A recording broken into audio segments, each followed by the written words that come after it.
Hi friends, welcome to MS Tamil cooking channel. நம்ம சேனலில் வல்லாரக்கீரை துவையல் செய்ய போகிறோம். அது எப்படி செய்யலான்னு பார்க்கலாம் வாங்க. நல்லா வல்லாரக்கீரையை நல்லா கட் பண்ணி எடுத்துக்கிட்டு அதை நல்லா வாஷ் பண்ணி வச்சுக்கணும். பாருங்கள், நான் கீரையை நல்லா வாஷ் பண்ணி எடுத்துக்கிருக்கேன். நல்லா எடுத்துக்கிட்டு வாஷ் பண்ணி எடுத்தாச்சு. இப்போ வல்லாரக்கீரை ஷேப்பு இப்படி தாங்க இருக்கும். பாருங்கள், ரவுண்டாக இருக்கும். இந்த கீரை உடம்புக்கு ரொம்ப நல்லதுங்க. துவையல் பண்ணி சாப்பிட்றது ரொம்ப நல்லது. இப்போ அடுப்பில் ஒரு கடாயை ஏற்றி அதில் 1.5 ஸ்பூன் ரீஃபைண்ட் ஆயில் சேர்த்துக்கிறேன்.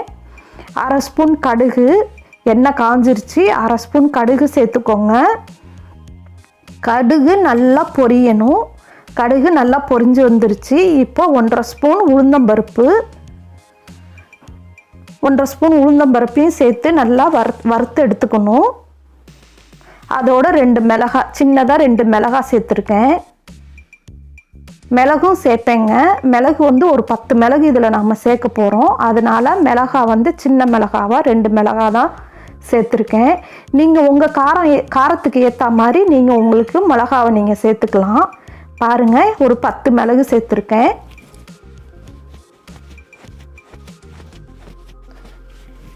பாருங்கள், மிளகு, உளுந்தம்பருப்பு, மிளகாய் எல்லாம் நல்லா செவந்து வந்துருச்சு. இந்த ஸ்டேஜில் கட் பண்ணி வச்சுருக்க தேங்காவை சேர்த்து நல்லா வதக்கிக்கணும். பாருங்கள், தேங்காவும் நல்லா வதங்கிடுச்சு. இப்போ வல்லாரக்கீரை உடம்புக்கு நல்லது, ஞாபக சக்தி நல்லா இருக்குங்க. பாருங்கள் இந்த கீரை எப்படி இருக்குன்னு.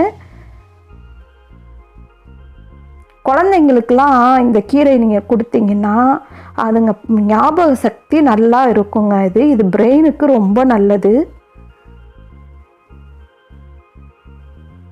இப்போ இந்த ஸ்டேஜில் நான் என்ன செய்கிறேன்னா, 1/2 மூடி எலுமிச்சம்பழம் எடுத்து அதை ஒரு 4 ட்ராப்பு நான் புழிஞ்சுக்கிறேங்க. 4 ட்ராப் எலுமிச்சம்பழம் புழியிறேன்.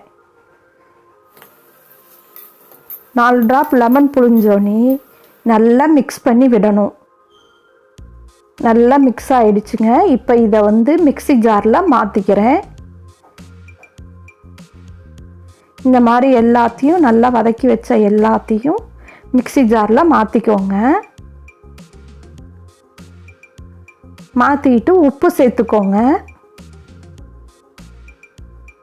உப்பு கொஞ்சம் சேர்த்துருக்கேன். டேஸ்ட்டுக்கு ஏற்ற மாதிரி உப்பு.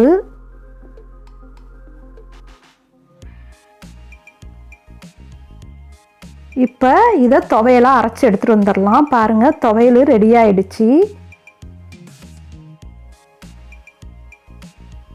வல்லாரக்கீரை துவையல் ரெடி.